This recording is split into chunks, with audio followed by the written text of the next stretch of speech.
Hello, kamusta tayong lahat? I praise my Father, the Creator of heaven and earth, for He is always good, righteous, holy, and just. And He has given to us our Savior and Redeemer, Jesus Christ, the only mediator to the Almighty Father, and by His blood, we are cleansed of our iniquities. That's Jesus Christ, our Lord and Savior. And I thank the Holy Spirit for always guiding us, showering us with gifts and fruits, love, joy, peace, forbearance, kindness, gentleness, faithfulness, goodness, and self-control. Our Father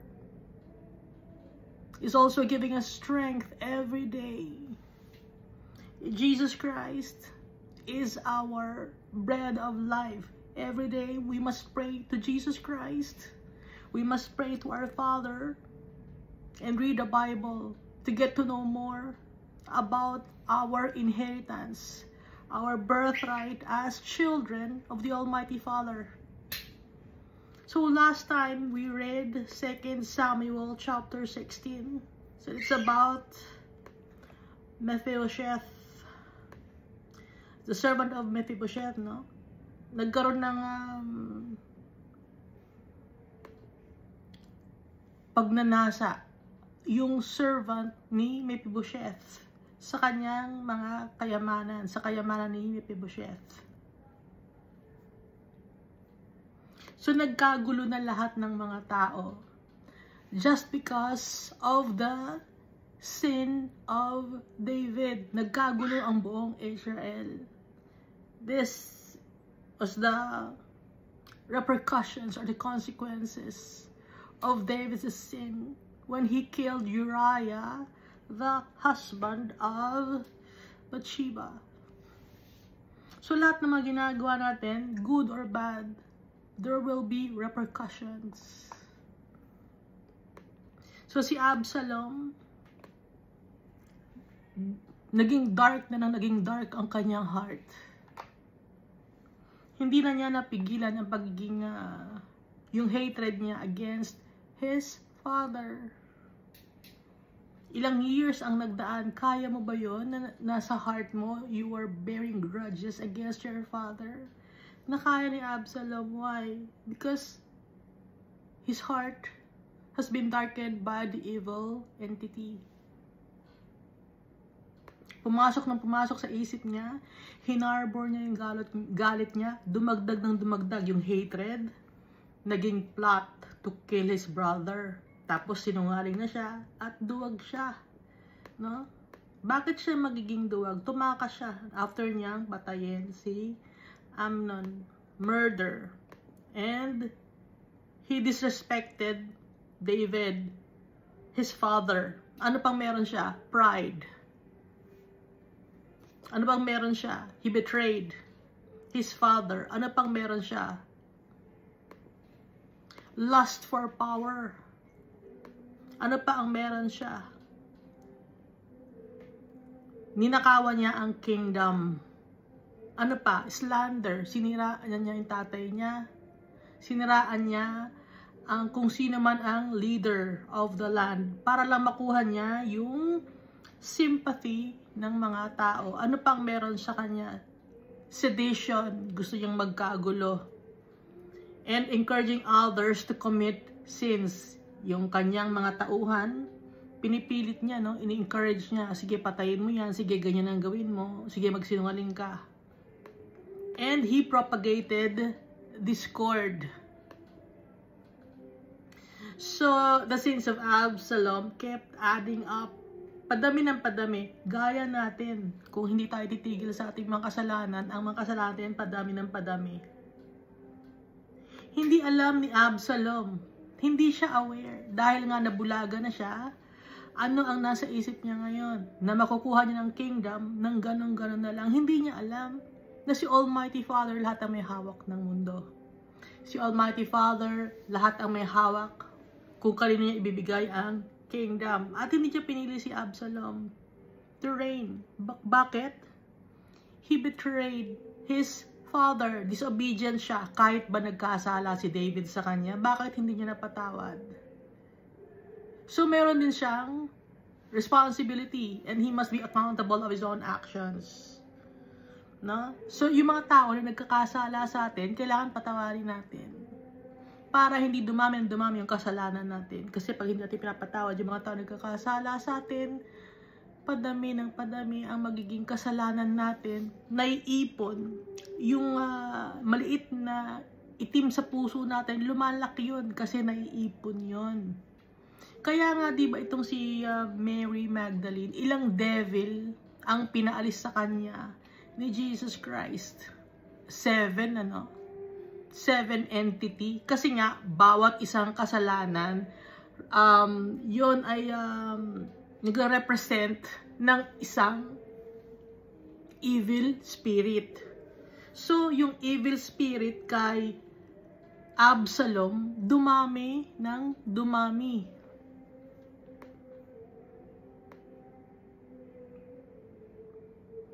So, ang nag-determine kung sino magiging leader of the land up to now, kung sino ang mananalo sa election up to now, kung sino ang magiging famous, kung sino ang magiging mayaman, inaalaw ni Almighty Father. Siya ang nagde-determine. At yung mga taong yumayaman, hinahayaan na ni Almighty Father yun. Kung gusto nilang yumaman, sige, yumaman kayo, pero merong repercussions yon. Yumaman kayo sa mundo na to, pero hindi ninyo makukuha ang inyong inheritance in heaven. At meron naman tao na hindi yumayaman sa mundo na to, pero anong ginagawa nila? Nagnanakaw sila, nag-aabuso ng kapwa-tao, hindi rin nila makukuha ang kanilang inheritance in heaven. So, pantay-pantay ang tao kay Almighty Father, mahirap man o mayaman. Nade-determine lang yon kung ang nasa heart natin ay si Jesus Christ or wala si Jesus Christ. Kasi kailangan nasa heart natin si Jesus Christ. Kung nasa heart natin si Jesus Christ, nasa heart din natin si Almighty Father at ang Holy Spirit. Kasi yung mga tao na nagkakasala na akala na ang yaman-yaman na nito, tapos wala na siyang kailangan sa buhay, sikat na siya. Anong nangyari? Romans chapter 1 verse 28, and even as they did not like to retain God in their knowledge, God gave them over to a debased mind, to those things which are not fitting. Hinayaan na sila ni Almighty Father. Ha? Yun ang nakakatakot, yung hahayaan ka na ni Almighty Father. Kaya tayo nakakaranas ng mga sufferings. Kaya tayo nakakaranas ng sufferings is because we are being purified. Tinatanggal ang ating mga kadumihan sa atin nang sa ganun maging perfect tayo, maging 24 karat gold tayo. Dahil tayo ay may value kay Almighty Father. Tumataas ang value natin.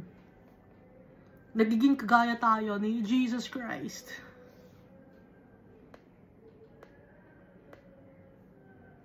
Ngayon dito pinapakita rin sa 2 Samuel chapter 16 na Absalom had intercourse with 10 concubines. At brinodcast niya yun in daylight. Nagtayo ng tent sa top ng house ni David para malaman ng mga Israelites. Ibig sabihin nun, na-conquer ko na ang house of David kasi itong mga 10 asawa ni David or concubines sa tinatabi niya, tinabihan ko na sila. Yun ang ibig sabihin nun.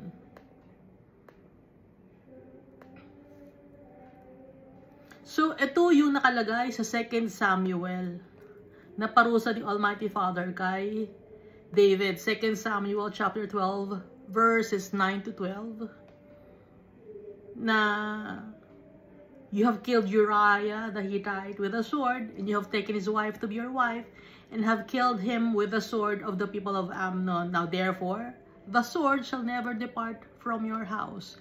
So, starting from Amnon, hindi na nawala yung sword sa house of David. Up to nung kay Solomon, and then after nung kay Solomon, sunod-sunod na, laging may away, laging may gulo. Because you have despised me, sabi ni Almighty Father. Behold, I'll raise up an adversary against you from your own house. Sa sarili mong bahay, magkakaroon ka ng kalaban. At yun nga ay si Absalom. Pag nagsabi si Almighty Father, ginagawa niya. And I will take your wives before your eyes and give them to your neighbor. So kinuha yung 10 concubines, ibinigay ni Almighty Father kay Absalom. And he shall lie with your wives in the sight of the son, of this son. For you did it secretly, but I will do this thing before all Israel, before the sun. Kaya nga nakalagay sa Luke, no? Luke chapter 12 verse 2 to 3. For there is nothing covered that will not be revealed, nor hidden that will not be known. Lahat ibabroadcast ni Almighty Father. I-out in the open lahat ni Almighty Father. Yung mga taong ginagawa nila in secret, ibinobroadcast ni Almighty Father. Therefore, whatever you have spoken in the dark will be heard in the light. And what you have spoken in the ear, in inner rooms, will be proclaimed in the housetops. So ito ay pinatutungkalan yung mga taong hypocrite na kunyari sa likod, sa facade, maayos silang tao. Pero sa totoong buhay, sila ay gumagawa ng kasinungalingan. Meron akong kilala, no? Isang tao na umabuso siya. Yung magkakapatid na babae gusto niyang papag-awayin dahil gusto niya lahat ng babae kanya. Gusto niya lahat ng babae magkagusto sa kanya. So yung magkakapatid na babae na yon gusto niyang pag-away-awayin. Gusto niya ng discord. No? That's evil entity, evil spirit yon.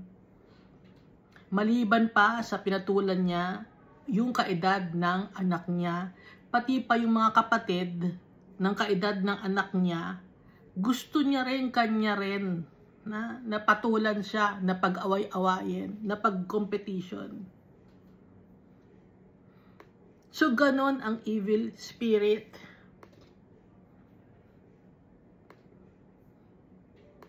Ngayon, paano tayo may heal? Paano may heal si Absalom?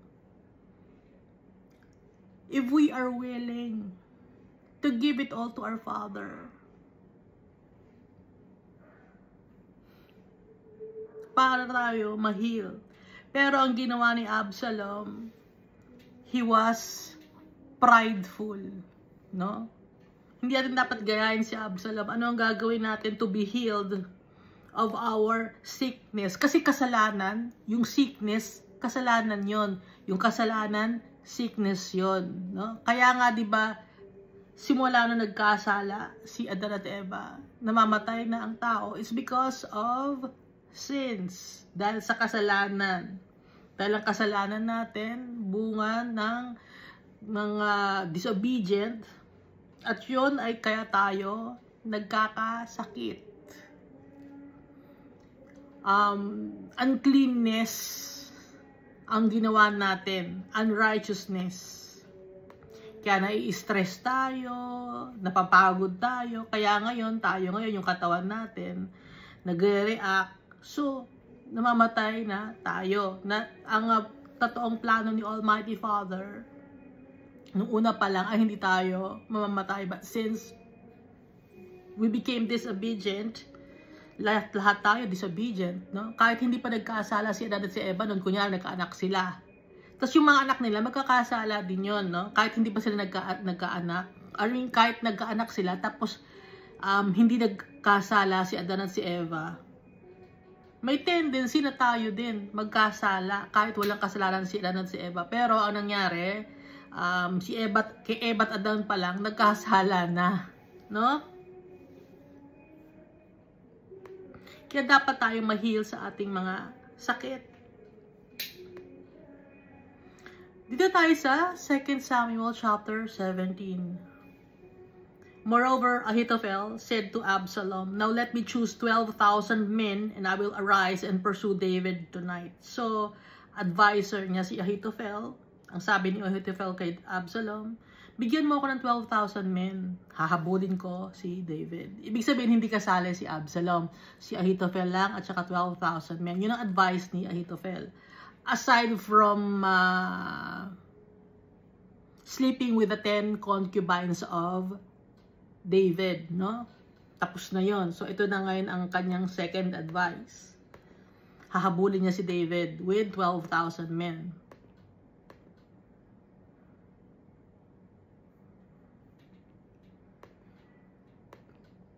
Verse 2, I will come upon him while he is weary and weak, and I will make him afraid, and all the people who are with him will flee, and I will strike only the king. Ang papatayin ko lang ay si King David, pero yung ibang mga tao, hindi ko sila sasaknan. Pag nakita kong siya ay takot na. No? So, si Absalom, walang remorse dito, walang nararamdaman. Numb si Absalom. Ang pinag-uusapan dito yung tatay niya, ha? Pero numb siya, parang wala lang sa kanya. Hindi siya concerned sa tatay niya. Verse 3, then I will bring back all the people to you. When all return except the man whom you seek, all the people will be at peace. So, refer ni Ahithophel kay David ay except the man whom you seek. Hindi except the father whom you seek or except David whom you seek, kundi the man. Verse 4, and the saying pleased Absalom. Natuwa si Absalom. Tatay niya, papatayin niya. Napapatay yung tatay niya. Natuwa siya. And all the elders of Israel. At hindi lang yun, pati mga elders of Israel. Na natulungan ni David. No? So, yun ang advice ni Ahithophel. So, meron pa siyang advisor si Absalom. Yun ay si Hushai na loyal kay David na ipinadala ni Almighty Father para maging advisor ni Absalom to counteract the advice of Ahithophel. Verse 5. Then Absalom said, now call Hushai the Archite also. And let us hear what he says too. Tawagin mo nga si Hushai. Tingnan natin kung ano naman kanyang advice.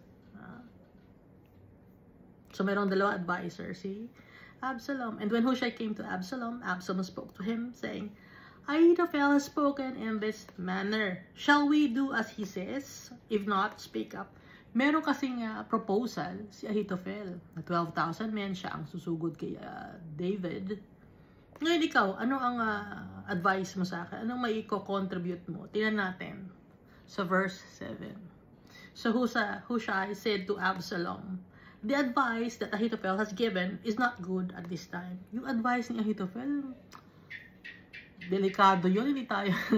Hindi tayo sure sa advice ni Ahithophel ngayon. Bakit? Verse 8, for said Hushai, you know your father and his men. So, ang refer pa rin ni Hushai kay David ay father of Absalom, while Ahithophel refers to David as the man. No? For said Hushai, you know your father and his men, that they are mighty men, and they are enraged in their minds. Matatapang sila. Makikipagpatayan sila. Like a bear robbed of her cubs in a field, and your father is a man of war, experienced in war. Ibig sabihin. And will not camp with the people. Hindi siya sasama sa mga tao na mag-encamp doon. Hindi, magtatago yung tatay nyo. Hihiwalay siya sa mga tao. Verse 9, surely by now, he is hidden in some pit. Ngayon, nakatago na siya. Sure na ako nun. Alam ko ang story ng tatay mo eh. Nagtatago yun sa kung saan-saang mga kuweba. No? Or in some other place, and it will be when some of them are overthrown at the first, that whoever hears it will say, there is slaughter among the people who follow Absalom. Kaya dapat, relax lang tayo, ha? Kasi, mapapahiya tayo. Baka sabihin ng mga tao, there is slaughter among the people who follow Absalom dahil nga sa mga decision mo na mali-mali. Kaya dapat, ito ang gawin natin. No? Verse 10, and even he who is valiant, whose heart is like the heart of a lion, will melt completely, for all Israel knows that your father is a valiant man, or is a mighty man, and those who are with him are valiant men, or men of valor. Verse 11, therefore, I advise that all Israel be fully gathered to you, from Dan to Beersheba. So, lahat ng mga soldiers or warriors mo, gathered sila lahat. From Dan, no, nasa northern part yung Dan, to Beersheba, southern part of Israel. like the sand that is by the sea for multitude, and that you go to battle in person. So, ang dami nun. Madami silang maghahanap kay David. At isasama or kasama si Absalom. Hindi siya pwedeng hindi kasama. And since si Absalom ay prideful, gusto niya siyang mismo ang makakita sa tatay niya, sasama siya. Verse 12. So we will come upon him in some place that where he may be found, and we will fall on him as the dew falls on the ground, and of him and all the men who are with him, there shall not be left so much as one. Verse 13. Moreover, if he has withdrawn into a city, then all Israel shall bring ropes to that city, and we will put it into the river, until there is not one small stone found there. Hahanapin natin siya, hahalugugin natin kahit sa river, sa city, babaklasin natin lahat yon. Hahanapin natin siya dahil madami tayo. From Dan to Beersheba. Yun ang advice ni Hushai the Archite. So Absalom and all the men of Israel said, the advice of Hushai the Archite is better than the advice of Ahithophel. Alam niyo, mas magaling tong si Hushai eh. Mahusay si Hushai. Ang ganda ng kanyang advice. Mas maganda pa sa advice ni Ahithophel. Sabi ni Absalom and the men of Israel. Bakit nangyari yon? For the Lord had purposed to defeat the good advice of Ahithophel to the intent that the Lord might bring disaster on Absalom. Kahit anak ni David, si Absalom, anong gagawin ni Almighty Father kay Absalom because he's disobedient to his father? The Lord might bring disaster on Absalom kahit pa anak siya ni David. Kasi he disrespected his father. Betrayal of a son to his father. Ayaw ni Almighty Father ng betrayal. Alam natin na our Father has been betrayed. Siya unang-unang na-betray. Sino nang betray sa kanya? Yung fallen angel, yung pinakamagandang angel. Binetray si Almighty Father in heaven. At ilan ang sumama ng mga fallen angels dun sa leader ng ang pangalan ba nito? Si Lucifer, ilan ang sumama? 1/3 of the angels. They betrayed the Almighty Father. Nagkaroon ng kudeta. Kaya ayaw ni Almighty Father ng kudeta. Ayaw ni Almighty Father ng betrayal. Pag nagkakasala tayo, we are betraying our Father. Kaya mahal na mahal ni Almighty Father si Jesus Christ because Jesus Christ is faithful, loyal to the Holy God. Verse 15. Then Hushai said to Zadok and Abiathar the priests, thus and so Ahithophel advised Absalom and the elders of Israel, and thus so I have advised. So ngayon, ang sinabi ni Hushai kay Zadok at kay Abiathar, nakakampi ni David, si Ahithophel nag-advise kay Absalom. Pero ako rin nag-agree rin ako ng advice. Now therefore, verse 16, send quickly and tell David, saying, do not spend this night in the plains of the wilderness. Bigyan niyo ng warning si David. Huwag siyang tumira or mag-stay sa wilderness ngayong gabi, but speedily cross over, lest the king and all the people who are with him be swallowed up. Baka masaktan sila, yung mga tao, so they must cross over. Saan sila magko-cross over? Sa river. Now Jonathan and Ahimaaz stayed at Enrogel, for they dared not to be seen coming into the city. So a female servant would come and tell them, and they would go and tell David. Ngayon, si Jonathan, they stayed at Enrogel kasi hindi sila makapasok sa city of Jerusalem. Pero may female servant na nakakita sa kanila, no?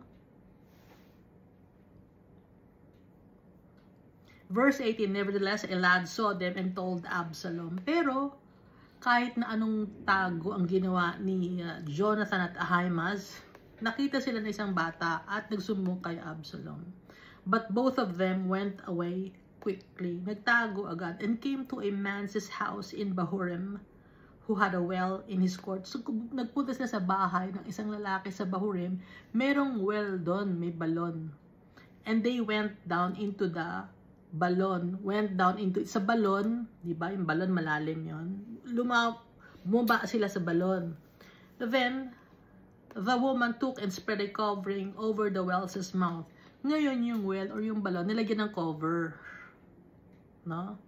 And spread ground grain on it, and the thing was not known. At nilagyan ng mga ground grain.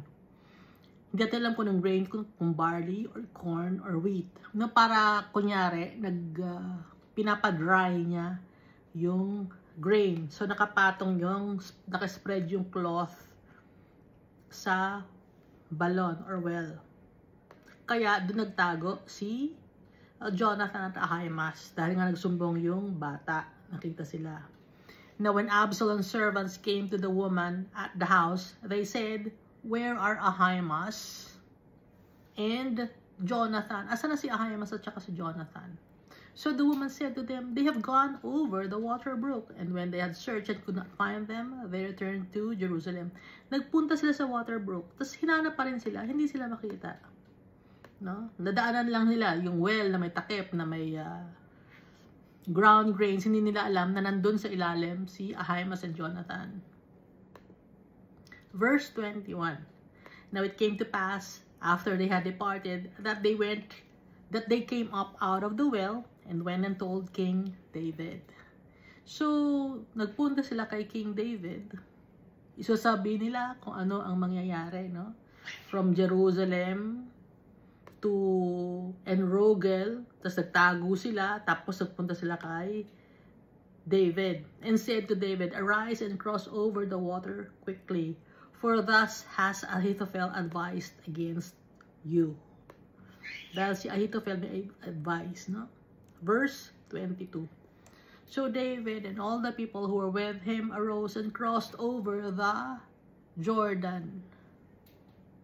Noong una sa Brook Kidron lang, di ba? Ngayon Jordan na, River Jordan. By morning light, not one of them was left who had not gone over the Jordan or Jordan River. Nag-cross over sila kasi nga para hindi sila makita.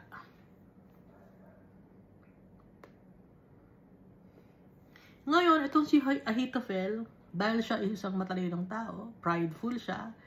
Usually, ang mga matatalinong tao ay mayayabang, boastful, hindi nila matanggap na sila ay na-reject or hindi nila matanggap na yung kanilang advice ay baliwala or mahina. Ngayon, ang ginawa ni Ahithophel, dito sa verse 23 of 2 Samuel chapter 17, "Now when Ahithophel saw that his advice was not followed, he saddled a donkey." Nakita niya, ay, hindi sinunod yung aking advice. Ang ganda-ganda ng advice ko, bakit ganon? He saddled a donkey. So, malungkot siya, na-depress siya. And arose and went home to his house, to his city. Umuwi siya ng bahay sa kanyang city. And then, he put his household in order. So, pag-uwi niya, inayos niya yung kanyang bahay, inayos niya yung kanyang mga anak, kung may anak siya, or yung asawa niya, kung anong mga gagawin, pati yung kanyang mga servants, kung ano inayos na niya. Nagbigay na siya ng advice or habilin, no? He have a given charge concerning his house. And hanged himself and died. After niya magbigay ng advice sa kanyang family, pumunta siya sa isang lugar na walang nakakaalam. Pero sa loob pa rin ng bahay niya, no? Doon pa rin, pero hindi niya sinasabi na siya ay magpapakamatay. And hanged himself and died. And he was buried in his father's tomb. Imagine, he betrayed David. Tapos, in-advise niya na tabihan ni Absalom yung mga asawa ni David. And then, nag-advise ulit siya na siya ang pupunta para habulin si David. Bagyan siya 12,000 men, hindi siya pinayagan. Anong ginawa niya? Nagtampo siya, prideful siya. He felt he was inadequate or incompetent because he thought highly of himself. na-depress siya.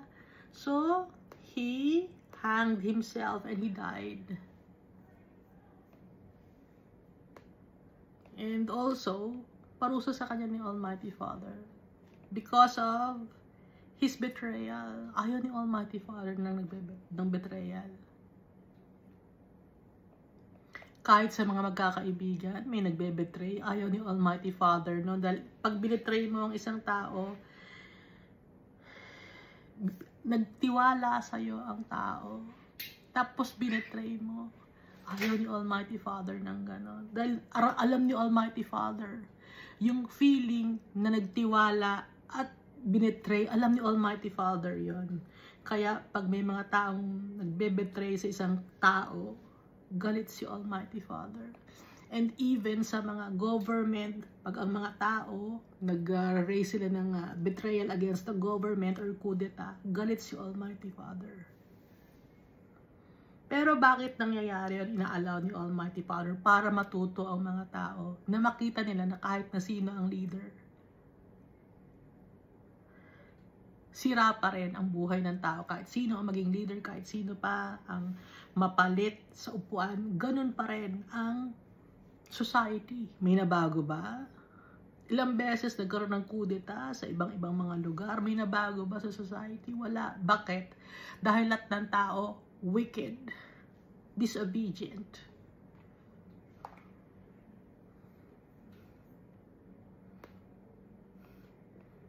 Kahit anong pilit nyo, no?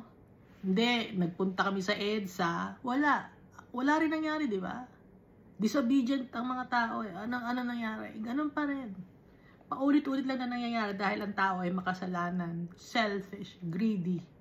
Hinahayaan ni Almighty Father tayo sa ating mga foolishness. So pag may mga tao na naghihikayat sa inyo na to arise against the government, hindi yun kay Almighty Father. Those are evil entities wanting you to betray the government. Even if the government's wicked, hindi dapat ganon.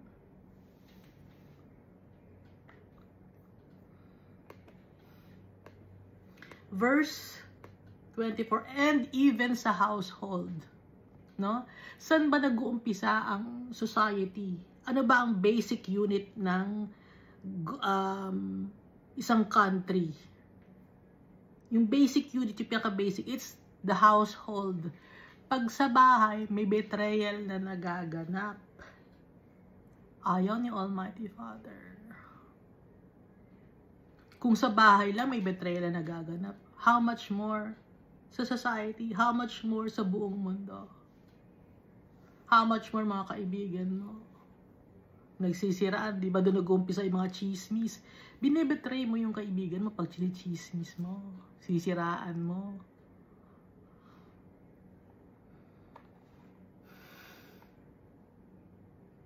Yan, nakawan mo ng dignidad.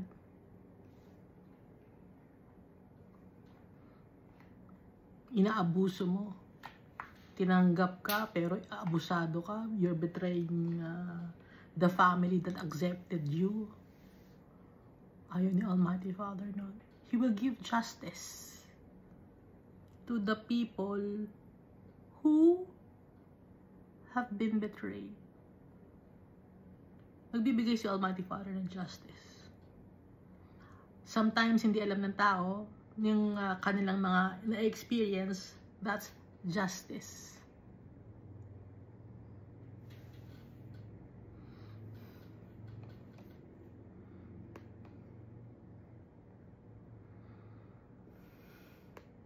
Dahil ang mga tao bulag sa kanilang sariling kasalanan, hindi nila nakikita, akala nila tama lahat ang ginagawa nila. Ganun tao.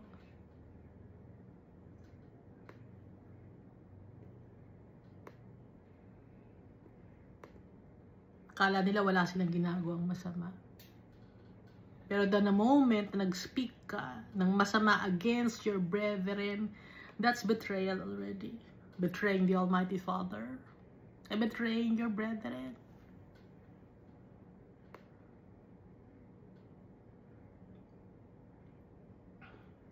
So when Ahithophel hanged himself and died, he was buried in his father's tomb. Verse 24.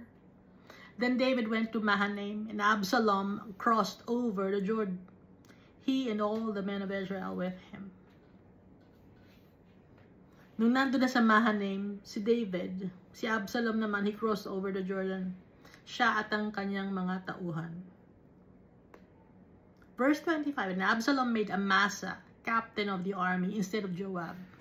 Diba si Joab ang naging way para makabalik si Absalom sa Jerusalem?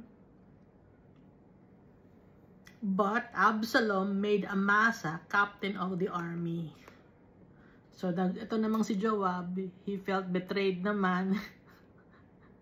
Ba't hindi ako sinama ni Absalom? Ako nagpa-uwi sa kanya dito from Jerusalem, Pride naman din nung kay Joab. Maitin ang ulo ni Joab. No self-control. So, sino ba si Amasa? This Amasa was the son of a man whose name was Jethro or Jether, which is written in 1 Chronicles chapter 2 verse 17, an Ishmaelite from Jezreel. Sabi sa 1 Chronicles chapter 2 verse 17, pero nakalagay dito sa Samuel, 2 Samuel, he is an Israelite who had gone into Abigail, the daughter of Nahash, sister of Zeruiah, Joab's his mother. So kamag-anak din ni Joab si Amasa. Parang pinsan ba ni Amasa to? Si Joab at si Abishai. So magkakamag-anak din sila, no?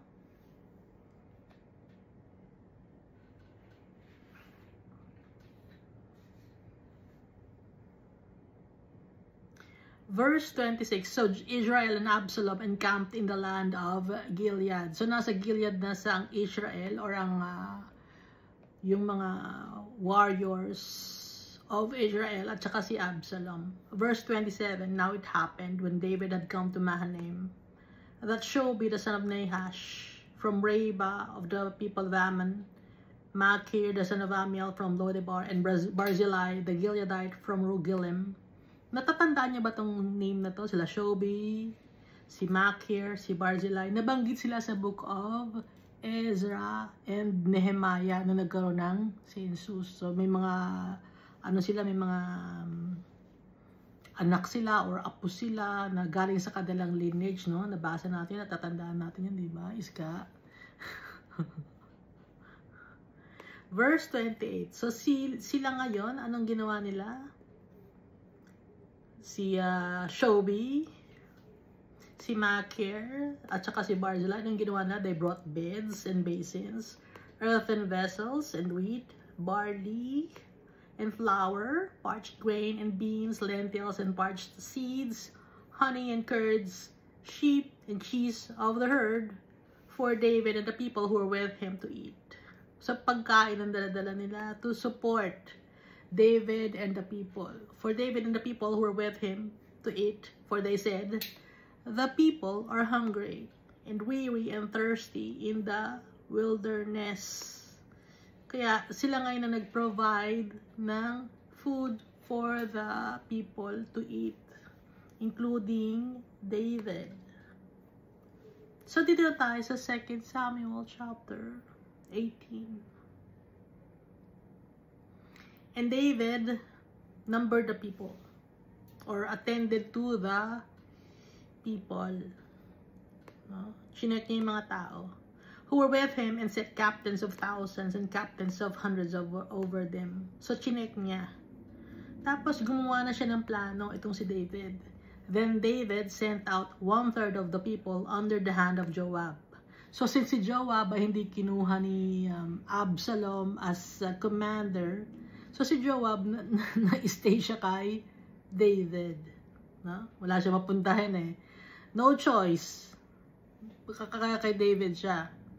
1/3 under the hand of Abishai the son of Zeruiah and Joab's his brother, and 1/3 under the hand of Ittai the Gittite. So 1/3, 1/3, 1/3. Hinati yung mga tao. Yung 1/3 kasama ni Joab, yung 1/3 kasama ni Abishai, yung 1/3 kasama ni Ittai the Gittite. And the king said to the people, I also will surely go out with you myself. Kasama niyo ako. Verse 3. But the people answered, you shall not go out. For if we flee away, they will not care about us. Nor if half of us die, will they care about us. But you are worth 10,000 of us now. Mas importante ka kaysa sa amin. For you are now more help to us in the city, more valuable ka ngayon sa amin. Dahil pag ikaw ay nawala, wala na rin kami. Kami lang ay para lang kaming mga worthless kami. Pero ikaw valuable. Kaya habang buhay ka, valuable ka. Pag nawala ka, wala na rin kami. Ibig sabihin ng mga tao. Then the king said to them, whatever seems best to you, I will do. So the king stood beside the gate, and all the people went out by hundreds and by thousands. Sige, kung anong sa tingin niyo ang tama at makakabuti. Kaya ang ginawa ng king ay he stood beside the gate, and all the people went out by hundreds and by thousands. Now the king had commanded Joab, Abishai, and Ittai, saying, deal gently for my sake with the young man Absalom. So, ayaw lumayo ng mga tao kay David. Pero, si Joab, Abishai, and Ittai, sabi niya ni David, deal gently for my sake with the young man Absalom. Huwag yung saktan. Ingatan yung mabuti si Absalom. Kahit na Absalom betrayed him, anak pa rin niya. No? And all the people heard when the king gave all the captains orders concerning Absalom. Narinig ng mga tao na deal gently or deal kindly. No? Huwag yung sasaktan, hulihin nyo lang, gano'n. Huwag yung masyadong bubugbugin. Verse 6, so the people went out into the field of battle against Israel. Kaya ngayon yung mga men of war ni David, makikipag-away ngayon sila or haharapin nila ngayon yung mga kasama ni Benjamin. Mga kasama ni Absalom. And the battle was in the woods of Ephraim. Yung kanilang pagsasagupaan sa woods of Ephraim. Pag sinasabing woods of Ephraim, may mga animals doon, may mga lions, may mga panther, may mga iba-ibang klaseng mga carnivorous animals, no? May mga snakes. Kasi woods siya. Tsaka meron ding mga kumunoy, no? So, hindi madaling ang pakikipaglaban nila kasi hindi open space eh.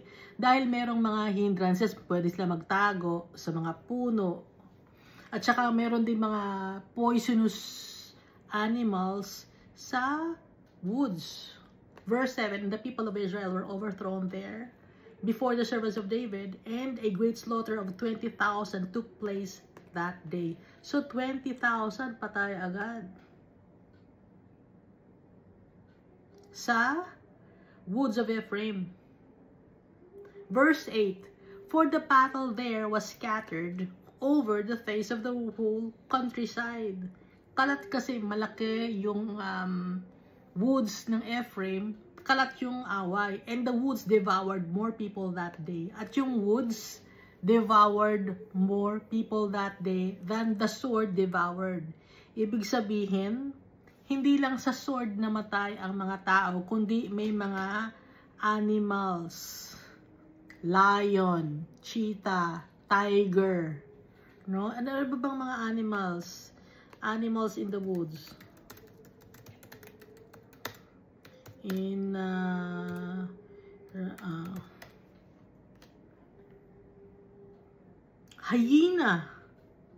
No? So, maraming mga makakalaban pala ng mga animals na nakakatakot. Meron pa rin mga yung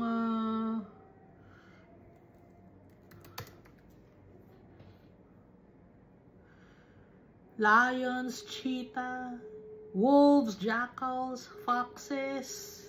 O syempre, pag nasugatan ng isang isang soldier or isang tao doon, makikita ng dugo ng animals, kakainin na sila, susugatan na sila.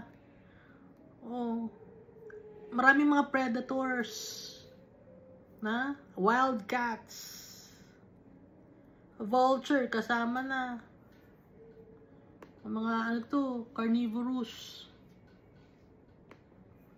Kaya the woods devoured more people that day than the sword devoured. Then Absalom met the servants of David. Nakamit na ngayon ng servant ni David, si Absalom. Absalom rode on a mule. No? Sa mule nakasakay si Absalom. The mule went under the thick boughs of a great terebinth tree. Ngayon, yung mule, nandun siya, nagtakbo siya under the malaking great terebinth tree. Merong thick boughs. Alam mo yung thick boughs? Yung may mga sanga-sanga at mga mga may sanga-sanga at saka may mga dahon-dahon, saka may mga baging-baging. Of a great terebinth tree. No? Doon dumaan yung mule.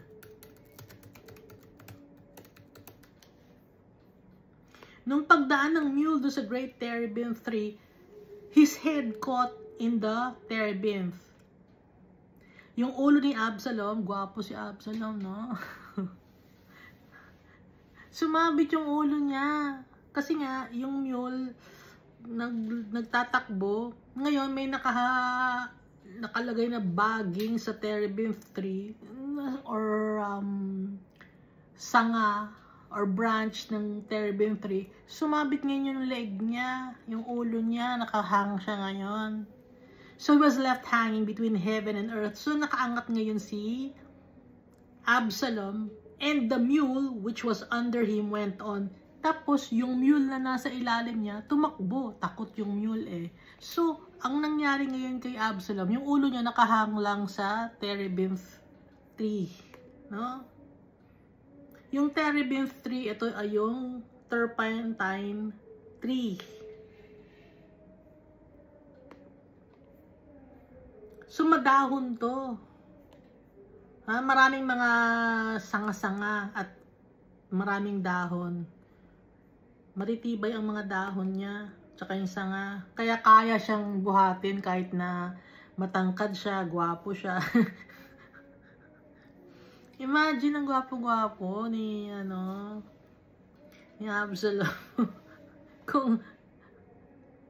kung ngayon to, sayang naman gwapo. Pero pag hindi naman gwapo, hindi, oras na niya eh. Pero pag gwapo, sayang, no? Gwapo pa man din siya. No? Ganun ka-wicked ang tao. Hindi, oras na niya eh. Hayaan mo na, oras na niya. Pag hindi gwapo, di ba? So dito ngayon, yung time niya ngayon, nakasabit siya ngayon, itong si Absalom sa terebinth tree. Now a certain man saw it and told Joab and said, I saw Absalom hanging on a terebinth tree. Ngayon may nakakita isang lalaki, nagsumbong kay Joab. Joab, nakita ko si Absalom, nakasabit yung ulo sa terebinth tree, walang mule sa ilalim niya. Ano siya, vulnerable siya, wala siya yung kakilos-kilos. Hindi siya makawala, nakaganon lang siya. Pero buhay siya. Verse 11. So Joab said to the man who told him, you just saw him? Nakita mo lang ba siya? Ha? Ganun lang? Nakita mo lang? Ang dagdag pa ni Joab. And why did you not strike him there to the ground? Bakit hindi mo siya pinatay? Ang hina mo naman. I would have given you 10 shekels of silver and a belt. Kung pinatay mo siya, binigyan sana kita ng 10 shekels of silver tsaka ng belt. Eh, ba't hindi mo siya,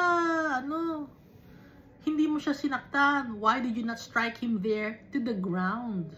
Sabi ni Joab. Samantalang si Joab ang nagpauwi, diba, kay Absalom from Gezer to Jerusalem. And then, kaya na-meet ulit ni Absalom si David was through Joab. Pero bakit galit si Joab? Hindi siya ginawang commander-in-chief ni Absalom. Ang ginawang commander-in-chief ay si Amasa. Nagselos siya, no? Verse 12, but the man said to Joab, though I were to receive 1,000 shekels of silver in my hand, I would not raise my hand against the king's son. Kahit nabigyan mo pa ako ng 1,000 shekels of silver sa kamay ko, hindi ko sasaktan ng anak ng king, ang anak ni King David, hindi ko siya sasaktan.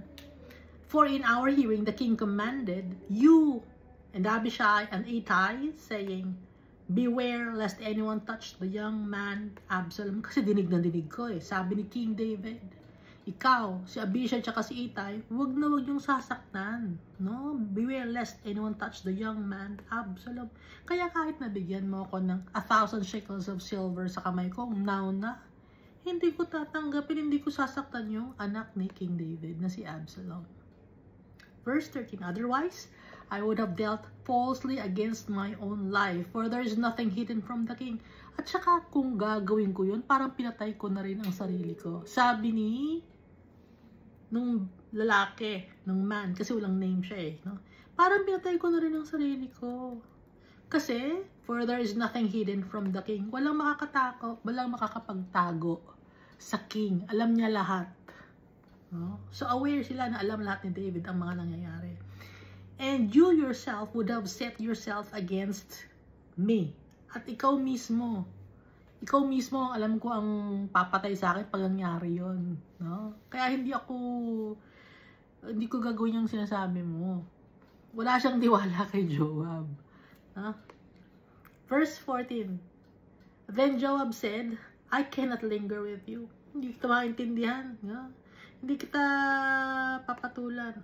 Hindi kita, ano ba tawag dito? Linger.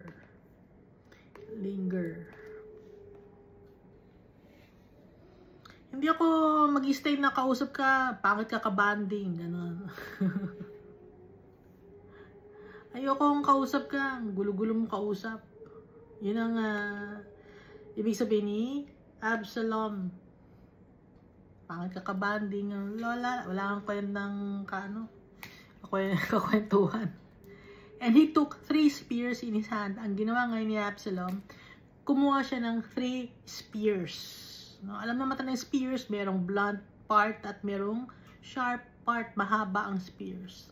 And thrust them through Absalom's heart. Since si Absalom that time, hindi siya makagalaw kasi nga, leeg lang niya nakasabit sa terebinth tree, sa branches dun sa bow, no? So, hindi unprotected si Absalom, hindi niya matakban yung sarili niya kasi nga nakaganon siya, hindi siya makalaban. So, ano ang ginawa ni Joab?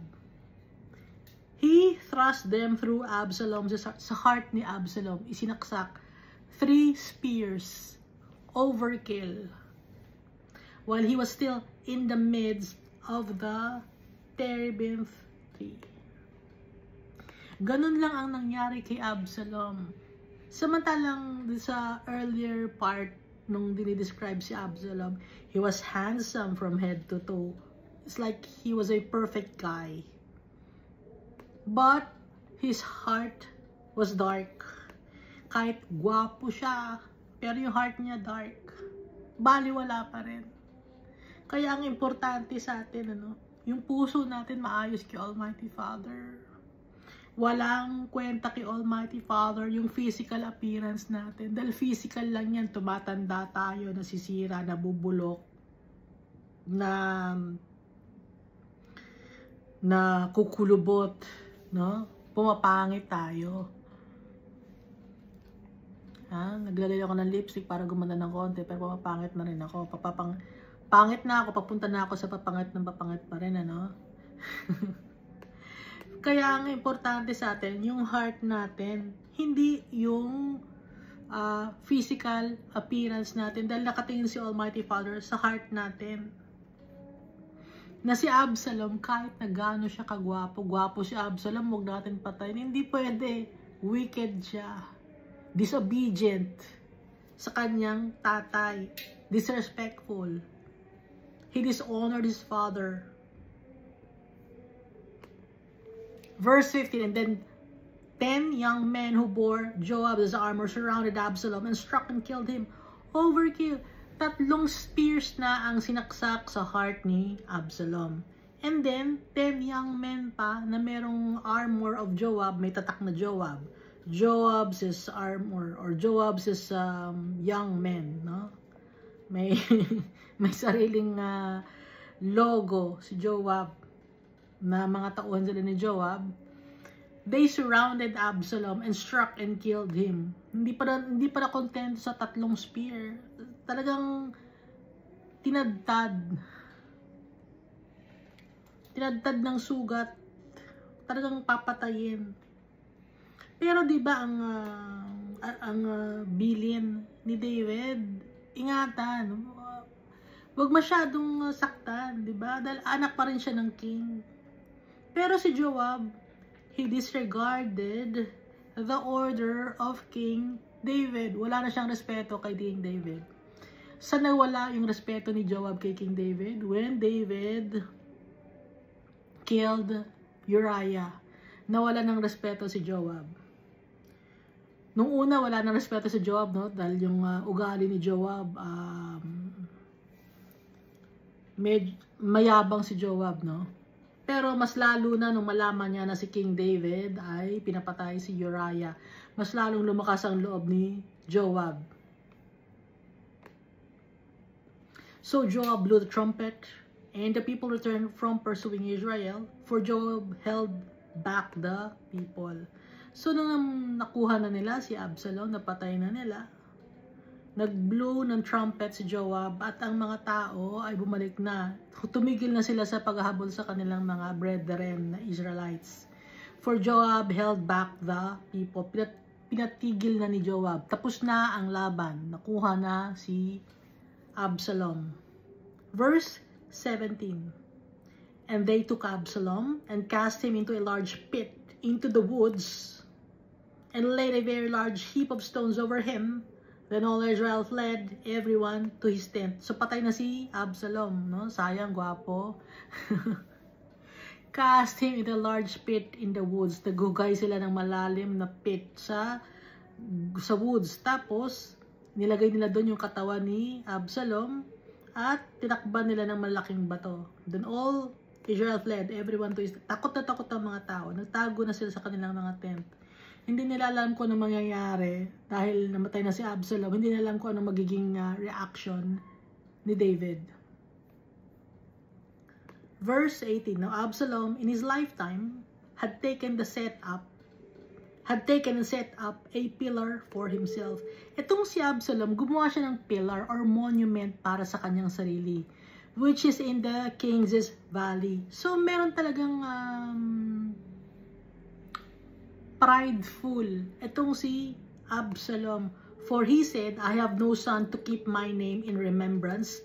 He called the pillar after his own name, and to this day it is called Absalom's monument.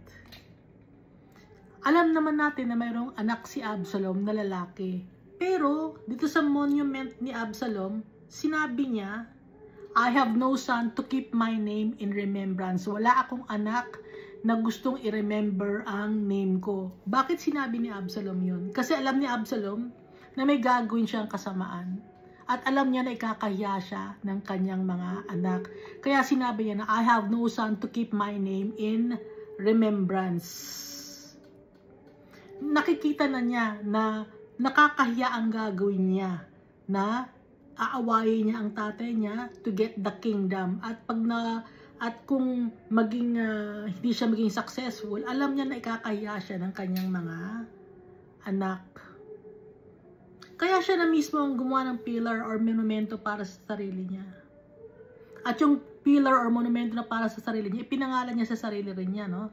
Absalom's monument na nasa King's Valley. So makikita natin dito na yung ugali ni Absalom, long-term planning siya. Hindi lang yung next month, next week, next year, or the day after tomorrow, kundi years siya kung magplano. Fino-foresee na niya ano ba ang aking magiging check na niya lahat. Pero ang ibig sabihin ni Almighty Father dito, kahit na tayo mag long term planning pa tayo, kahit ano pa ang mga plano natin sa buhay, i-check natin ang mga bagay na gagawin natin, make it smooth sailing ang ating mga plano, hindi yun maitutuloy kung hindi i-allow ni Almighty Father yon. Kaya in everything that we do, we must offer it to the Almighty Father. Ask God, Almighty Father, okay ba to? Almighty Father, tama ba tong gagawin ko? Kasi wala sa katalinuhan yon, no? Yung mga gagawin natin, wala sa mga plano natin. Kasi kahit gaano pa tayo kagaling magplano, gaya ni Ahithophel, mababaliwala yon kung ayaw ni Almighty Father. Kasi si Almighty Father is full of wisdom and knowledge. He created this world. He is powerful. And so, in everything that we do, we must acknowledge our Father. Praise Him. Praise our Father. Exalt the name of our Father. For He is the Alpha and the Omega. And we must also praise Jesus Christ for giving His life for us. Dahil kay Jesus Christ, makukuha natin ang ating birthright as children of the Almighty Father. Dahil kay Jesus Christ, maganda tayo sa paningin ni Almighty Father. Thank you, and God loves us all so much.